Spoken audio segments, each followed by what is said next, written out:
আসসালামু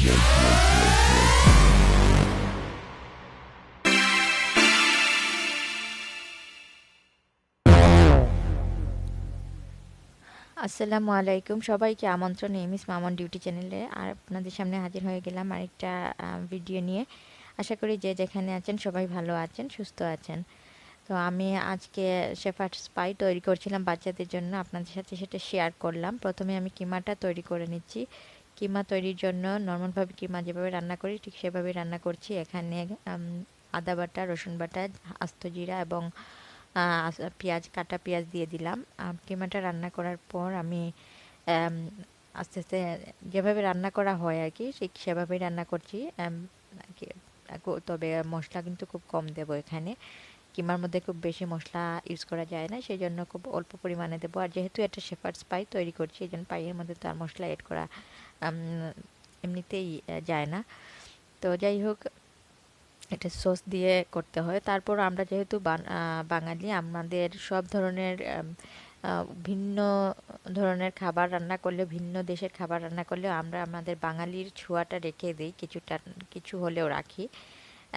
তো সেই জন্যই আর কি স্পাইস ইউজ করছি। তো প্রথমে পেঁয়াজটা নরম করলাম। একটু নরম করার পর লবণ দেওয়ার সাথে সাথে নরম হয়ে যায়। একটু পেঁয়াজ নরম হওয়ার পর আমি কিমা দিয়ে দিলাম ভালো করে ধুয়ে। কিমাটা হতে খুব একটা বেশি সময় লাগে না, তাড়াতাড়ি হয়ে যায়। তো আর এই পাইটা কিন্তু বাচ্চারা খুব পছন্দ করেছে। পাইটা পাই এই শেফার্ডস পাইটা পছন্দ করেছে বলতে প্রায়ই করি। আমার মেয়ে এবং বড় ছেলে ওরা পছন্দ করে, কিন্তু ইয়াপি একদমই পছন্দ করে না সব ধরনের খাবার। স্প্যাগেটি বা অন্য নুডলস এগুলো করলে কিন্তু ও, তারপর পাস্তা এই জাতীয় খাবার রান্না করলে ও খেতে চায় না। তো আমি একটু ভয়ের মধ্যে ছিলাম যে আমি যে পাইটা তৈরি করছি, এই পাইটা যে কে ইয়াফি যদি না খায় তাহলে ওর জন্য অন্য কিছু করতে হবে।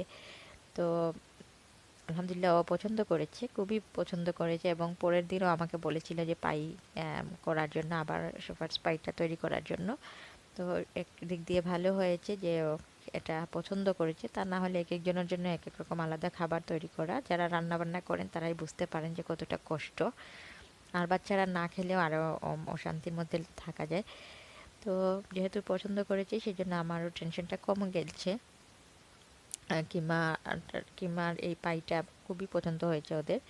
তো আমি কিমা মশলা দেওয়ার পর মশলাটা একটু ভাজা ভাজা হয়েছে। এখানে আমি একদমই পানি ইউজ করব না কোনো কিছুতে। এই ইয়ের মধ্যে শুকনো শুকনো রাখবো, কারণ এটা পাই তৈরি করছি, শুকনো শুকনোই থাকবে। পিস দিয়ে দিলাম, গ্রিন পিস। আপনারা চাইলে এখানে কারোটস ডাইস করে দিতে পারেন, অথবা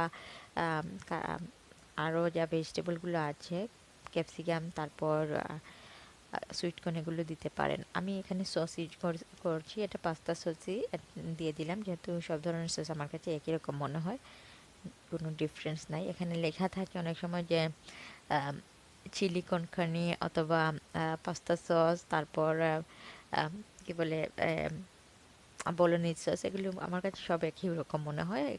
একই সময় এক একটা টমেটো সস যেগুলোর মধ্যে টমেটো গার্লিক থাকে সেগুলো তো সবই একই রকম। কোনোটার মধ্যে মাশরুম দিলে মনে হয় মাশরুম শেডগুলো আর একই রকম, আসলে কোনো ডিফারেন্স আমার কাছে মনে হয় না। দিয়ে দিলাম সসটা। এখন এটাকে আবার মেখে রান্না করব, কিন্তু একদমই পানি দেব না এখানে। পানি দিলে কিন্তু পাইটা তৈরি করা সম্ভব হবে না। এভাবে শুকনো শুকনো এখানে রেখে তারপর কিছুক্ষণ মিক্স হওয়ার পর আর কি রান্নাটা নামিয়ে নেব আমি এটা। আর যেহেতু পাই তৈরি করছি আমাকে তো আলু বয়েল করতেই হবে।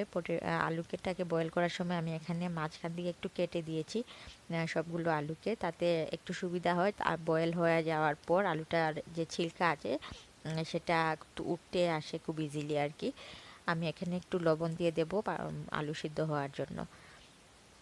তো এই ফাঁকে বলি, যদি আমার ভিডিওগুলো আপনাদের কাছে ভালো লাগে তাহলে অবশ্যই লাইক দেবেন, একটা লাইক দিতে ভুলবেন না। আর বেশি ভালো লাগলে ফ্রেন্ডস এবং ফ্যামিলির সাথে শেয়ার করবেন। যারা নতুন আমার চ্যানেলে তাদের জন্য বলছি, ভিডিওগুলো যদি ভালো লাগে তাহলে প্লিজ মানে আমাকে সাহায্য করবেন। যারা এখনও বন্ধু করেনি, সাবস্ক্রাইব করেনি, আমাকে সাবস্ক্রাইব করে পাশে থাকবেন।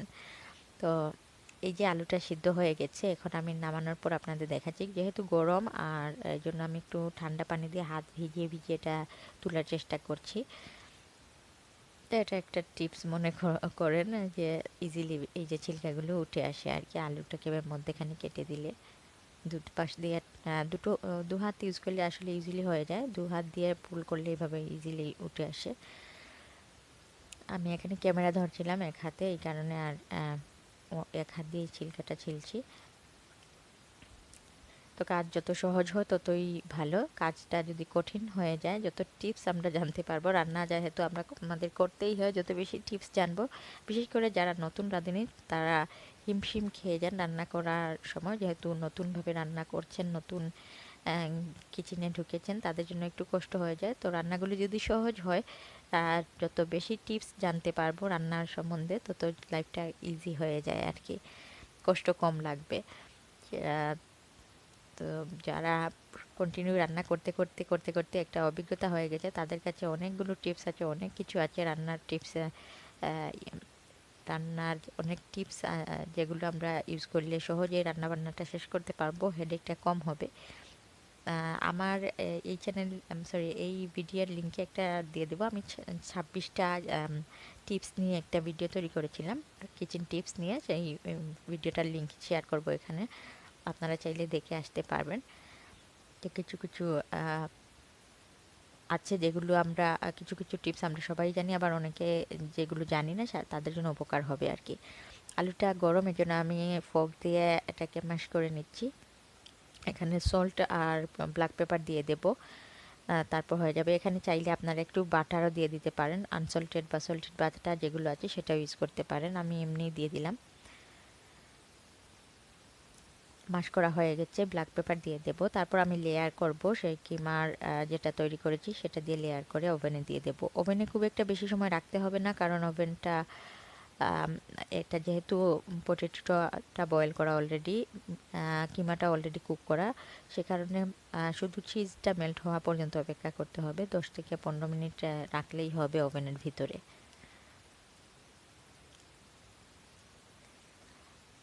এই যে কিমাটা যেটা তৈরি করেছিলাম দেখতে পাচ্ছেন, একদম পানি ইউজ করবেন না। আর এখান থেকে 2-1 চামচ আমি ইউজ করে ফেলেছিলাম, রাতের ছেলেকে দিয়ে দিয়েছিলাম খাওয়ার জন্য, এই জন্য একটু খালি খালি মনে হচ্ছে ওই সাইডটা। তো এখানে আমি লেয়ার করে নিচ্ছি। ও সরি, লেয়ার করার আগে আমি এখানে চিজ গ্রেট করে নেব। চিজ, এই চিজটা নিয়ে এসেছি, এটা গ্রেট করে, চিজ না দিলে আবার ওদের টেস্টটা ভালো লাগবে না এতটা। তো গ্রেট করে নিলাম। আমি এখানে প্রথমে কিমাটা দিয়ে দেব, ছড়িয়ে দেব এই ডিশ, সার্ভিং ডিশের মধ্যে।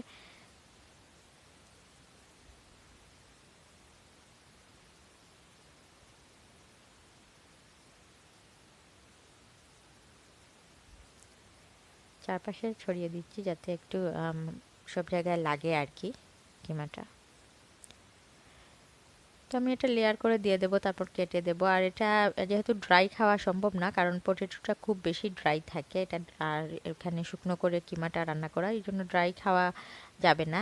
এই পাইটা খেতে হবে গ্রেভি দিয়ে। তো আমি এখানে গ্রেভি তৈরি করব। গ্রেভিটা দোকান থেকে কিনে আনা গ্রেভিটা আমি শুধু গরম পানিতে বয়েল করে নেব আর কি। এই তো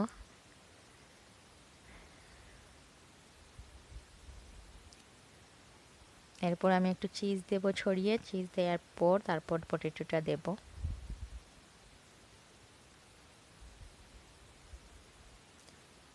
আমি চিজের কথা ভুলে গিয়েছিলাম, এজন্য প্রথমে আলু দিয়ে দিয়েছি, পরে মনে হলো যে চিজটা তো আগে দিতে হবে, তো এখন চিজ দিচ্ছি।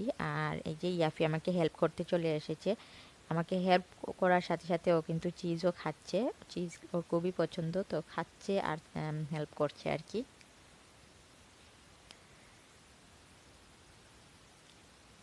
ডেইলি ব্লগ যেহেতু, মাঝে মধ্যে যেটা তৈরি করি, যা করি সেটাই শেয়ার করি, যখন যেখানে যাই সেটা শেয়ার করব আপনাদের সাথে। আর আপনাদের যদি কোনো সাজেশন থাকে, কোনো কিছু দেখার ইচ্ছা থাকে, তাহলে আমাকে বলবেন কী ধরনের ভিডিও তৈরি করতে পারি, সেই অনুযায়ী ভিডিও তৈরি করার চেষ্টা করব।